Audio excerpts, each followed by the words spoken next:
And we're live. Hello, and welcome back to the Business Octopus live stream where we talk about all things, sales, marketing, technology. How you going, Amanda? What's going on for you? Look, I want to talk about something today, Avon, that I'm a bit fired up about. I'm excited. Are you ready? Yeah, go. Hit me. Let me pose it to you as a question. Do you believe in competition? Yes and no.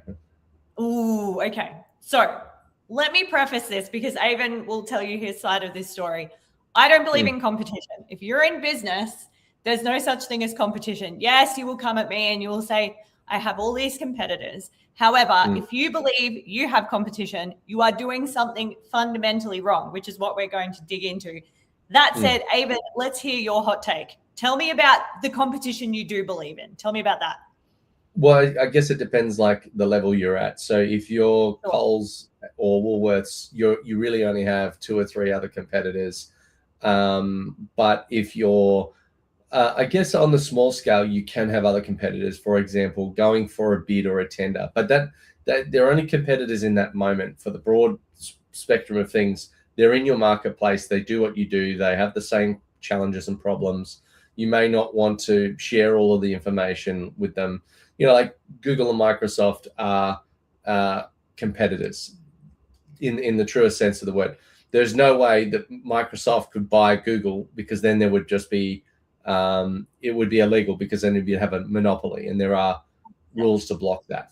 So in those circumstances, yes. However, we were talking earlier about people that feel like they should be competitors banding together to create a new market or to improve the market for everybody. For example, farmers get together and they make an ad for Australian lamb or avocados or eggs or whatever it is, just to try and boost people buying that thing, because it doesn't matter whether this one farmer is going to get that job or another farmer is going to get that job. Everybody wins as a whole.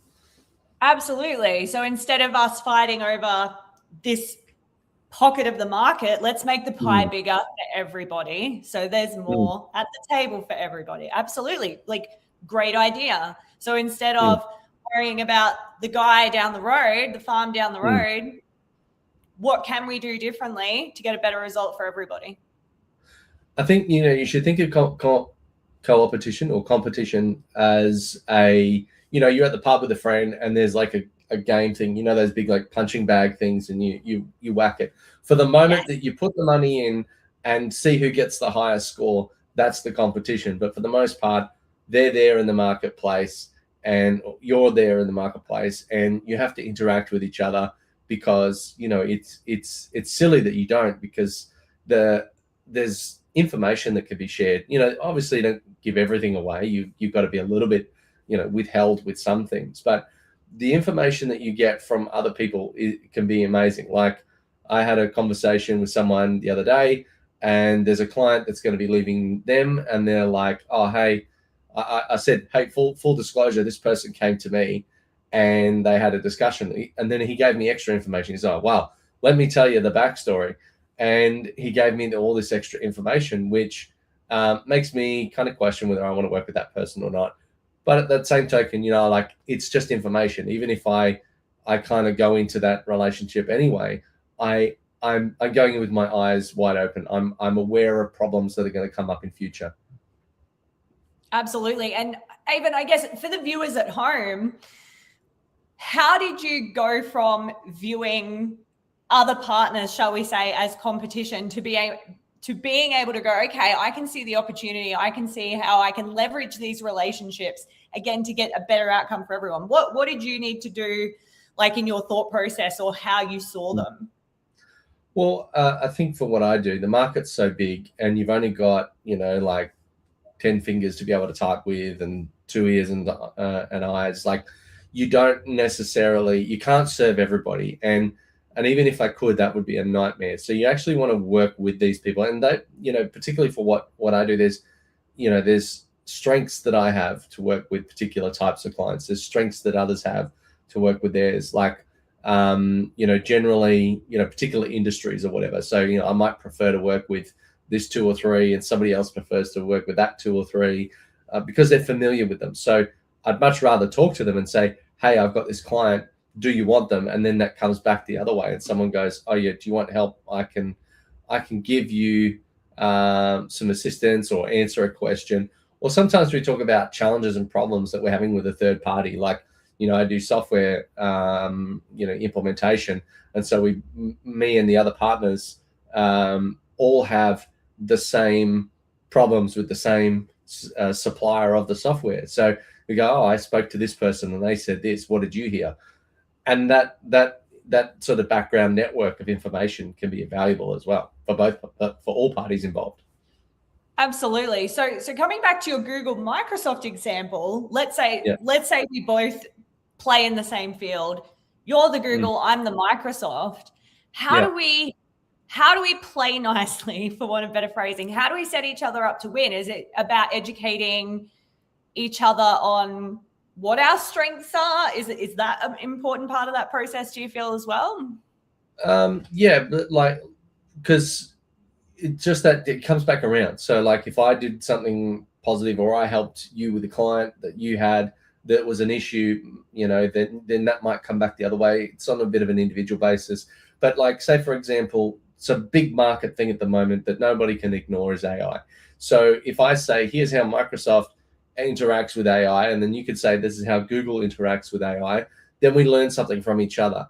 And that sharing of information about this third-party thing, maybe it's like Trump tariffs, or maybe it's, some other thing that neither of us can control, that neither of us are competing on, but by discussing it, we're giving our perspectives, we're giving our understanding, and how that can help each other. So it doesn't have to always be about a customer, and you're not fighting over $1 on the ground. All right. So, hi, Bob. Hey, Bob. That's hey, Bobby Bob. Isn't that a cartoon? I feel like it is. Yeah. Can't place it, but it's there. Minutia of my mind. The kids went and saw it. It's got something to do with the walruses. Anyway. Okay. So what's your thoughts on Coopetition? Yeah, so agree with everything you just said. It's one of those things where you've got to, I think, being able to identify what the strengths of your Coopetition are, so that I know, for me, I know in my marketplace, the pond I swim in, I know what their strengths are. So I know who I can go to if I have a challenge, or if I have a referral, or if someone needs something urgently and, we don't have the capacity, I know I could go to these people because I know what their strengths are. I've either worked with them before, or I understand who they've worked with previously, and they got great results for them. So I think that's a big part of it as well, understanding where they shine, what their capacity is like. And I really love that idea of the cross-pollination. So being able to, for example, if we use a particular piece of software, which we do, so we use Trainual, for example, and I hang out with other Trainual partners and we share ideas. If something's not working, like you said, you can kind of band together and either problem solve it or approach as a team and go, hey, how do we solve for this? So it's there's a lot of layers of how it benefits you. And I guess one thing I do want to say is, when I'm chatting to other business owners, we tend to, and Avon, tell me if this has ever been true for you, we will look at what other people are doing on social media or online, say on LinkedIn, and feel threatened by that because you think, oh, they've got more followers than me, or maybe they've got more likes or more comments. Have a look at, okay, if they're doing a great job, what is it that differentiates me from them, and what can I double down on? So making sure that we're really clear on what our point of difference is, because when we have clarity around that there can't be any competition. Yeah. 100%. Well, another thing could be like, maybe in the future that person could end up being a business partner. Like, what one way to exit is to buy out your competition, or like in the IT industry, there's a huge amount of roll-ups, which is a bigger one eating a smaller one, getting big enough, being more attractive to another one that's even bigger, and then they buy them out. And then there's always somebody else starting. It's a very sort of, I guess, circular life cycle where, at some point you're going to want to retire. You're going to want to leave the industry. And so one of the ways to do that is to sell. But who's going to buy you? Probably someone who's in your lane, that understands what you do, that gets your business and can actually deliver on the thing that you've built. If you build some bespoke thing that nobody understands, in 10, 20 years time when you want to exit, then there's no one. Like, you're actually better to understand the competition and have them understand you, so that at some point you go, this would actually be a good move. What if we partner? What if we went and did something even bigger together? That's often more exciting. Absolutely. And now, I guess, so, okay, team, viewers at home, we have you really excited about viewing your competition a little bit differently. What are the red flags, Avon? Before we go diving in head first and getting, really excited about collaborating with our competition, what do we do to make sure we don't get burned in the process? It's like building any relationship, like trust with a little, then, or try with a little, then so slowly build that over time. Because, if you unlock the doors straight away and they go, oh, I'll take that client, and that client, then, obviously that's not a good thing.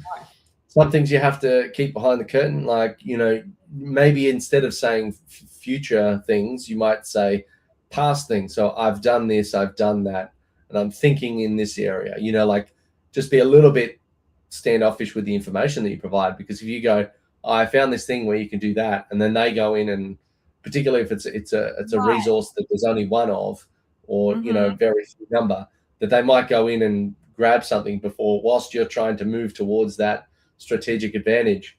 And that's the other thing is, maybe you don't share your strategic advantage so much, or you let them discover things as they're happening. So, like, if you put something online, that's when they find out about this. They don't find out the 12 months before, whilst you're planning and building, and then they go, oh crap, that happened. So they don't have a chance to catch up. So you can be friendly without being so friendly that you're laying all your cards on the table and saying, this is where we're at. It just, corporate espionage is a thing. There have been people caught and jailed because they were selling secrets to the other side, which might be the new iPhone plans, or whatever's coming out in the next release. Like, these are things that in big markets, the competition are very eager to find out.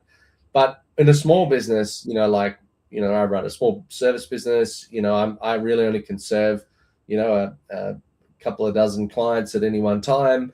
I'm not dealing with, tens of thousands or millions of people in a purchase decision.